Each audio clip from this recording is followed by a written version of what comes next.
continuer la gamme, par exemple en Do majeur. Alors, je vais passer le pouce, mais je vais jouer avec le premier doigt.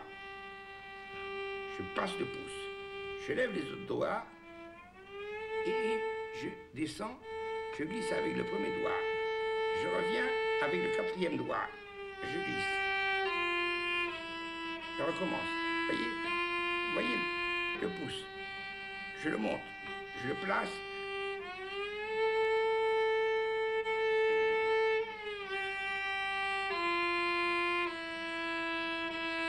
Toujours pareil, il faut que vous pouvez commencer sans jouer avec l'archet, c'est-à-dire travailler les mouvements.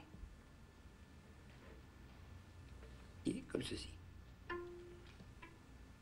Sans avoir trop d'inquiétude pour la justesse au début. Et uniquement le mouvement.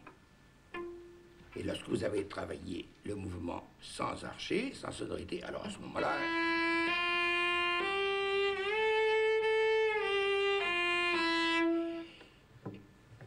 Pour parfaire ce mouvement, il faut que vous travailliez une gamme en Do majeur.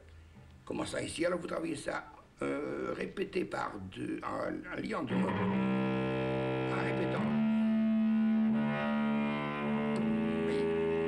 En faisant toujours attention que le pouce se trouve bien entre le deuxième et troisième doigt et au centre du manche. Ce que je vous avais expliqué tout à l'heure. Alors, je répète.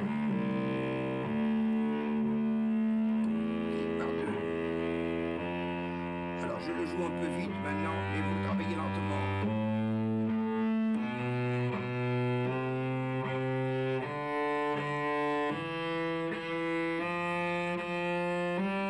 Et toujours tout l'archet.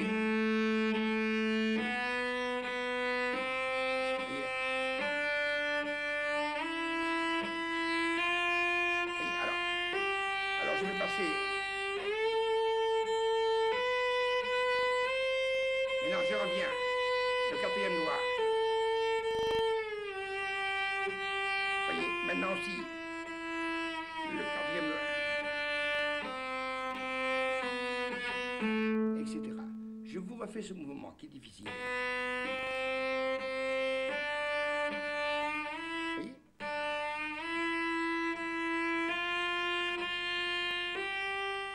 Pouce.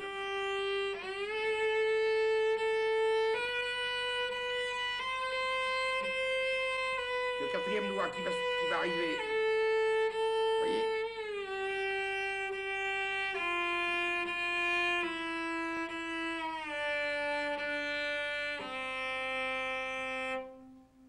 Voilà pour se démancher. Après vous avoir expliqué le déplacement de la quatrième position au pouce, je voudrais maintenant vous expliquer le déplacement qui aboutit sur un autre doigt. Prenons par exemple Mi, Mi, Ré.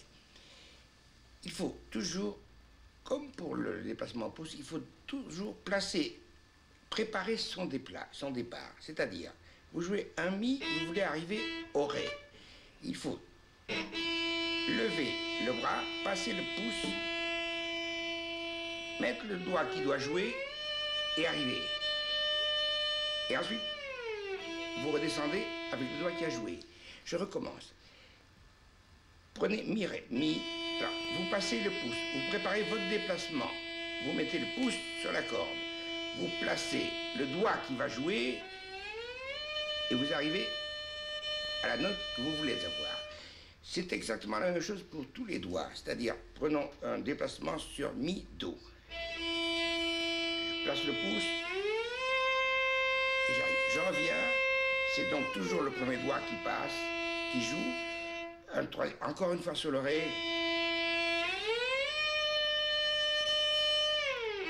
Alors l'octave maintenant, toujours préparation du mouvement avec le pouce qui se met sur la corde, le doigt qui appuie et l'aboutissement. Voyez le retour. Je recommence parce que c'est très difficile ça.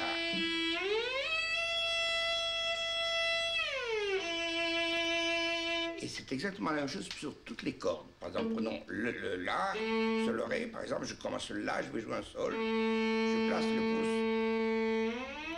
Et j'arrive au Sol. Je descends. Vous voyez? Je recommence. Je place le pouce. Je prépare le doigt qui va jouer. Et je reviens. C'est toujours... Sur le Sol, c'est la même chose.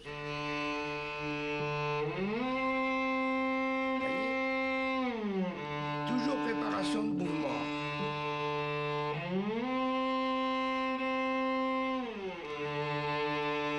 C'est sur toutes les cordes la même chose. Et que le déplacement soit plus court ou plus long, c'est exactement pareil. Vous devez toujours préparer un déplacement. C'est-à-dire que vous partiez avec n'importe quel doigt. Si je pars par exemple avec le deuxième doigt, et je veux jouer un Ré, je fais la même chose. Je passe le pouce. Même si je veux jouer l'octave. Vous voyez? Je vais jouer un troisième dans je me place le doigt. Et je pars le second doigt. Si je pars avec le troisième, c'est pareil. Je prépare. Je prépare.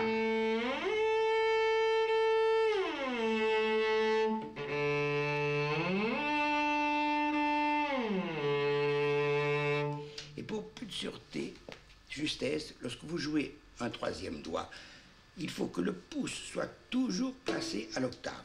Par exemple, je fais... Et j'ai l'octave.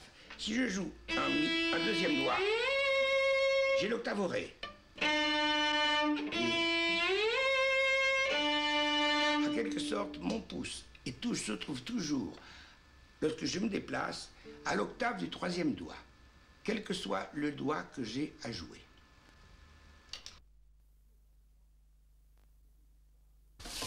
Il faut maintenant que je vous parle des gammes. Car il me semble que pour le travail technique d'un instrument, le travail des gammes reste une chose absolument nécessaire. Alors nous allons prendre par exemple la gamme de Ré majeur. Il faut commencer à travailler les gammes lentement sur un archet en comptant 4 temps, c'est-à-dire 1, 2, 3, 4, environ au métronome 60 à la noire. 1, 2, 3, 4. Et toujours avoir l'égalité, la longueur d'archet, exactement, la course d'archet exactement la même. Et du talon, c'est-à-dire, le talon, c'est ça. Ce n'est pas ici le talon, c'est au talon. Et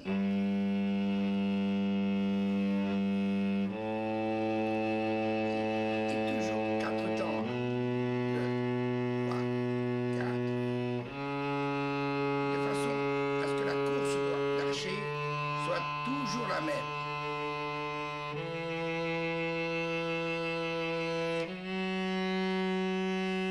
Alors, naturellement, vous faites cela sur toute l'étendue de la gamme. Ensuite, il faut travailler la gamme, il faut travailler 4 notes dans le même archet, et avec la même longueur d'archet, la même rapidité, c'est-à-dire si je fais une gamme tenue 4 temps, 1, 2, 3, 4 sur une seule note, je vais faire 4 notes dans la même course d'archet.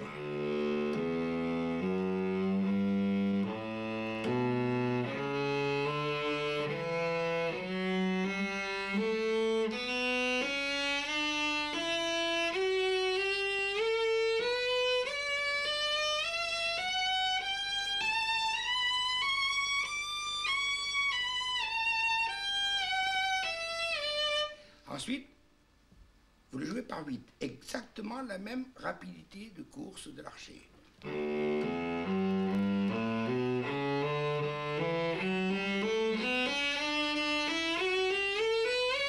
Ce sont les doigts qui vont plus vite, ce n'est pas l'archet qui va plus vite. Il y a 16 maintenant.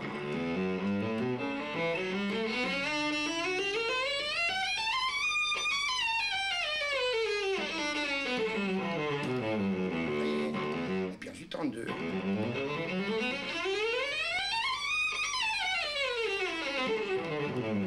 Puis 64.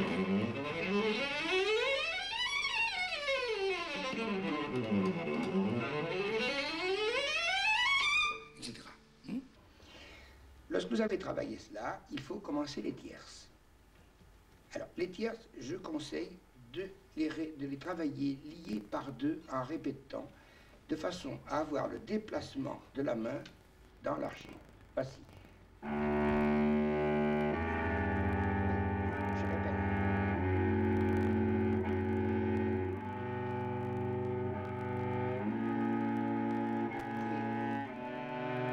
Et usez de ce doigté de façon à avoir une corde à vide qui vous permettra de contrôler votre justesse.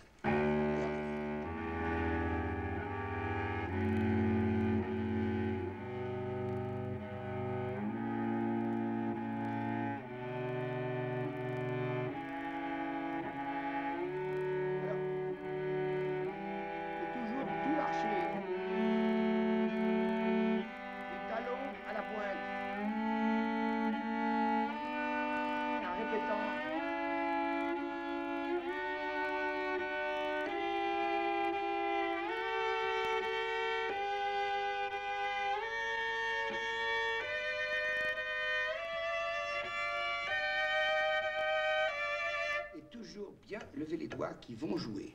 Hein, toujours, je recommence à... Voyez, je lève.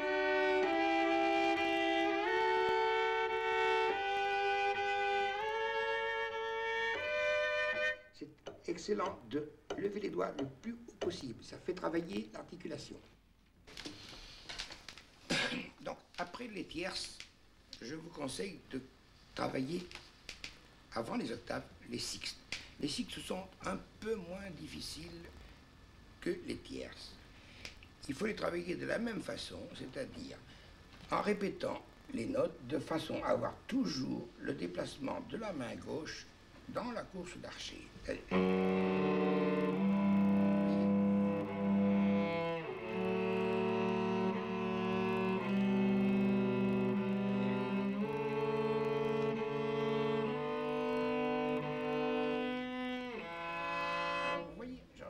Parce que je vais vous faire voir la préparation du changement de corde. Regardez. Je prépare mon troisième doigt et mon deuxième. Vous voyez, je les mets déjà au-dessus de la corde sur laquelle je vais jouer. Et je ne saute jamais. Je ne fais pas. Je glisse d'une corde à l'autre. Il y a un doigt qui glisse et un autre qui articule, c'est-à-dire le troisième, ici, glisse d'une corde à l'autre. Vous voyez, il fait ça, et le quatrième articule. C'est pareil, vous voyez, je vais glisser le deuxième doigt, et je vais articuler le quatrième. Et je prépare les autres doigts pour...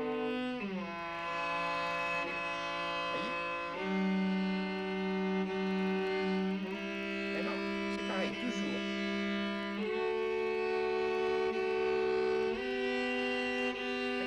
Le deuxième doigt glisse. Vous voyez, il fait ce mouvement.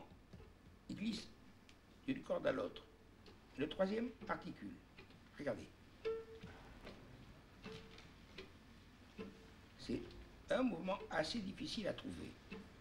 Mais il est nécessaire. Ça, c'est faux. C'est pas bon. Parce qu'on ne frappe pas la sixte en même temps. Si on fait ça, il y a toujours décalage. Vous voyez? Est-ce que là... Alors, toujours je prépare le pouce. Vous voyez? Alors, j'articule le troisième doigt et je glisse l'autre.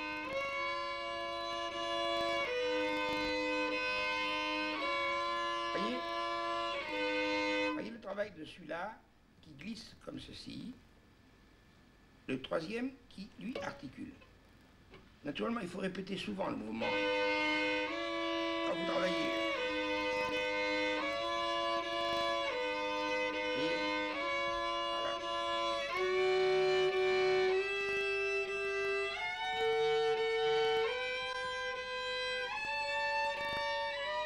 Toujours.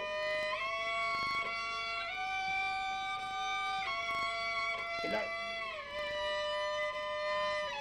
voyez,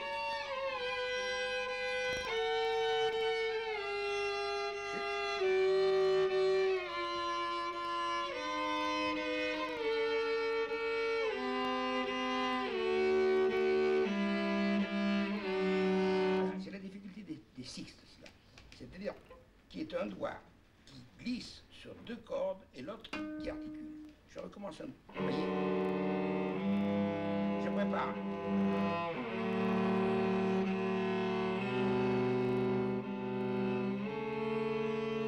Je lève les doigts.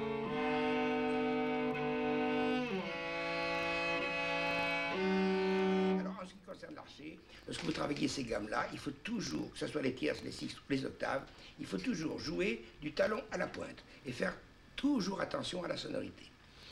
Maintenant, les octaves. La position d'octave est celle-ci, c'est-à-dire les trois doigts rapprochés, de façon à aider le troisième doigt, qui est un doigt faible. C'est-à-dire tenir les trois doigts comme ceci. Et le pouce.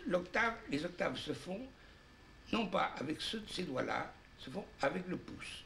C'est-à-dire que c'est le pouce qui bouge. Vous voyez, ceci. Vous voyez,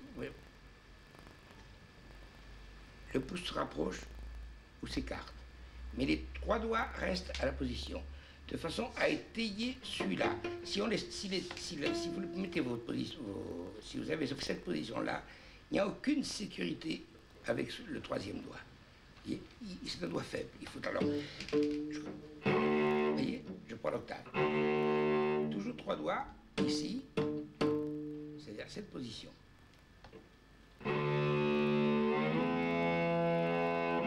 Et toujours en répétant. Alors, il faut changer dès que vous en avez la possibilité. C'est-à-dire monter ici. Ne pas continuer là. Dès que vous avez la possibilité de changer de corde, il faut le faire.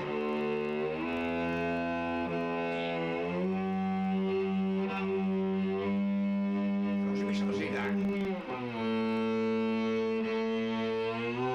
Vous voyez mes trois doigts.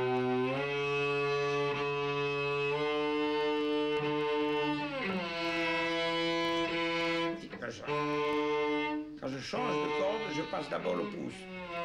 Lentement. Vous voyez? Je prépare. Je prépare. Vous voyez? Je ne fais pas. Je fais ceci. Seulement, il ne faut pas l'entendre. Je recule. Vous voyez?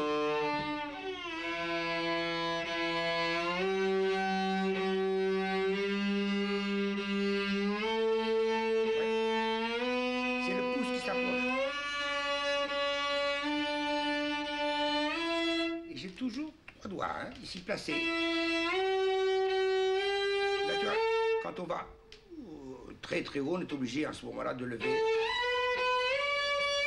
Vous voyez, on lève un tout petit peu ici. Là. Mais dès qu'on peut, il faut les replacer. Et lentement.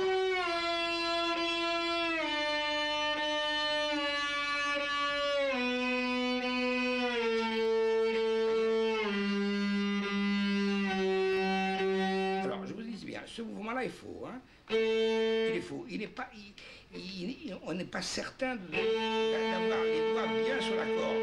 Vous voyez, parce que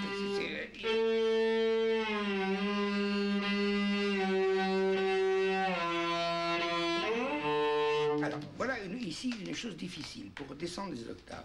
Pour changer de corde, on ne peut plus, c'est difficile de faire. Lorsqu'on monte, on peut changer avec toute la main. Lorsqu'on descend, c'est très difficile d'accrocher les cordes. Pour changer, pour descendre, il y a un système. Vous abaissez la corde avec le deuxième doigt, comme ça. Vous glissez. Alors, si je décompose, ça donne ceci. Vous voyez, je passe. Regardez. Je passe les doigts. ensuite, il ne faut pas qu'on entende. Et c'est pareil pour...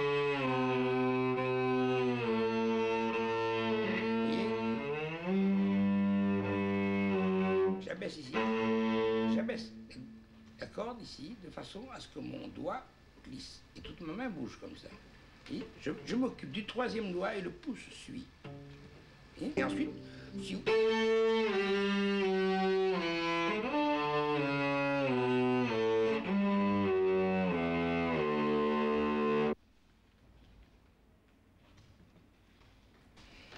Je vais vous donner maintenant quelques idées d'exercices pour le travail de l'extension de la main gauche et de l'articulation des doigts. Alors, vous savez combien c'est toujours difficile d'écarter comme il faut ces doigts, n'est-ce pas? Il faut faire travailler cette partie de la main, n'est-ce pas? Je pense qu'il y a une forme pour travailler ceci, c'est de faire des demi-gammes, je m'explique, des demi-gammes par ton. C'est-à-dire, vous prenez Fa, par exemple, F, et vous jouez lentement, très lentement, en articulant très haut.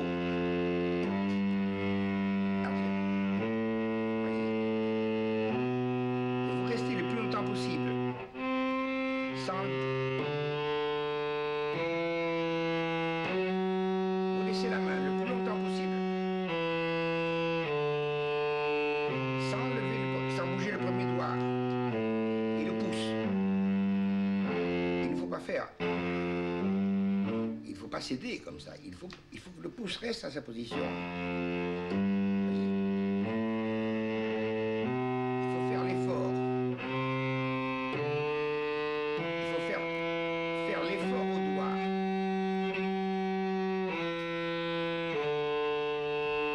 Et plus vous le ferez lentement, mieux ce sera. Et chaque fois, je lève. Alors, vous commencez par le Fa, parce que c'est l'extension la moins longue, et puis ensuite vous descendez. Et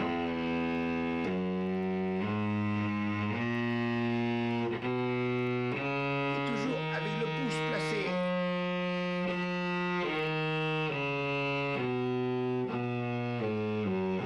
Ensuite, vous l'accélérez, il faut terminer ici, si vous pouvez.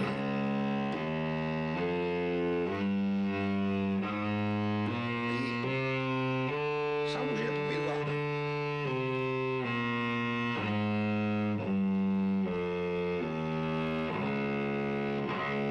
Alors au début, il ne faut pas le faire trop longtemps parce que ça risque de vous donner des crampes. Alors vous le faites 2-3 fois comme ça, lentement, en laissant la main le plus longtemps possible. Et c'est là où vous verrez, ça facilite l'extension de la main. Au point de vue articulation, vous avez un exercice comme ceci. Vous prenez la corde de sol, vous jouez. Vous prenez cette position, toujours avec le pouce bien placé dans le centre du manche, et vous commencez à travailler le premier doigt en le levant extrêmement haut. Vous voyez? Très haut. Le plus haut possible. Ensuite, faites le rythme contraire. Mais toujours en essayant de le lever le plus haut possible et le plus vite possible. Alors, ensuite, et toujours, vous revenez le plus loin possible. Contraire.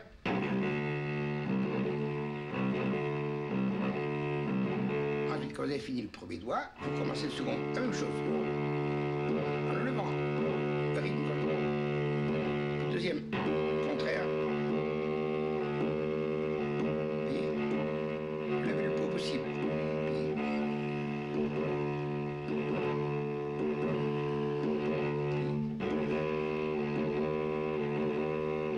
Ensuite, vous posez le doigt, et avec le troisième, alors ça c'est difficile, vous voyez.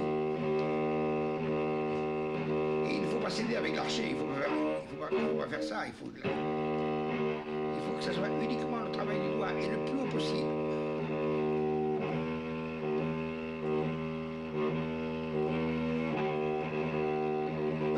Je tire toujours en arrière. Puis ensuite, le quatrième.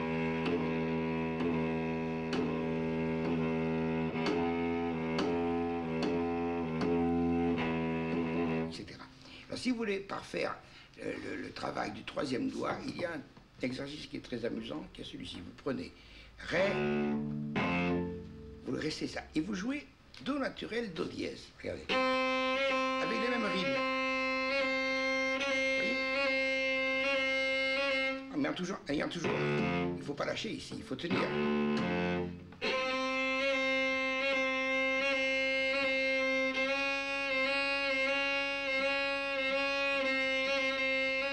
Et ensuite, vous le faites travailler sans jouer, comme ça. Vous voyez? Vous l'amenez, vous le mettez à l'arrière, comme ça. Et toujours en gardant ceci. Vous voyez, c'est très bon pour la main. Au pouce, vous avez un autre exercice qui est celui. Vous prenez de l'octave. Alors, vous gardez l'octave, Ré. Et vous jouez, tout en tenant l'octave, ici, première fois, premier exercice.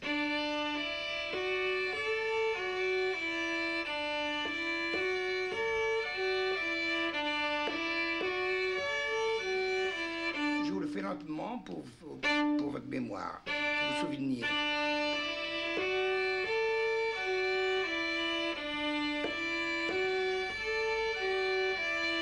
Ensuite, vous le jouez vite. Et sans lâcher l'octave. Deuxième exercice. Et